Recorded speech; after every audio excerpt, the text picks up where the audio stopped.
Mnunuzi atafika ndani ya dakika 15 na usionyeshe sura ya huzuni, na unajua makubaliano yetu. Ulikula chakula changu miezi 5 na ukatumia pesa zangu.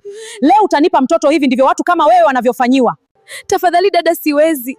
Baba yake akifika nitamwambia nini? Na kesho anakuja, tafadhali. Hata hivyo mtoto wangu amefanana na mama yangu. Mama gani? Yule mama hapo si ndo alikufukuza ukiwa na mimba? Mimi nikakuleta kwangu, au sio? Usilete huruma kwenye kliniki yangu. Wewe ni kiwanda tu, mtoto huyu ni mali ya deni lako. Au unataka mtoto abaki? Sawa, lete sasa hivi. 1,000,000 zangu ni kuachie mtoto wako. Kama una hela basi nyamaza. Tokwa na damu kimya kimya.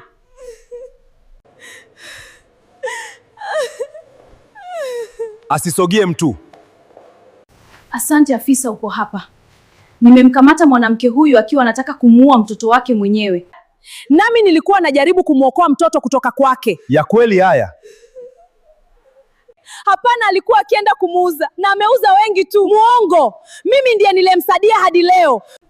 Yeye alikuwa msichana wa mtaani tu. Nilimchukua kwa moyo wangu mwema, ila nikamkuta anaongea na simu masuala ya kuuza mtoto. Nyinyi wasichana wa siku hizi, yaani unauza damu yako mwenyewe. Mtazoea, utaenda kueleza polisi. Dada Agata, nisaidie, sema ukweli. Sikutambui msichana. Kwanza sijawahi kukuona kabla ya leo. Halafu ameingia hapa kwa magendo. Sema nilikuwa namsaidia ili niokoe tu mtoto. Dada Agata, mwanamke huyu anasema uliiba mtoto wake na kumpa mtu mwingine. Afisa, angalia huyu mwanamke. Kiwewe cha umaskini kimevunja akili yake. Hata yeye nilimwambia, huyu msichana tangu ajifungue akili yake haipo sawa. Huyu ni kichaa. Akili yake ni duni. Alijifungua mtoto wa kike na alimuona, lakini kwa kuwa alikuwa anataka mtoto wa kiume akaridhishe mizimu. Amua buni hadisi hii. Aneti, acha wazimu, itabidi tukupeleke hospitali ya vichaa haraka. Au unataka ukafungwe kamba? Nenda nyumbani ukamtunze binti aliyekupa Mungu kabla hujampoteza na yeye. Hapana, nilimuona kuwa ni wa kike kabla hajatoka na ila akarudi na wa kiume. Uliota msichana, wewe ni mwongo wa kawaida. Msichana wa mtaani anatafuta njia ya kumblackmail mkunga anaheshimika.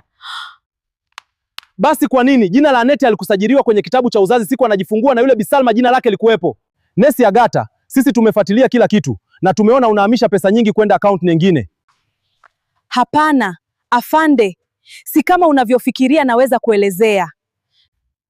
Ilikuwa ni biashara. Je, ni uhalifu kusaidia watu? Mimi ni mwanamke wa biashara.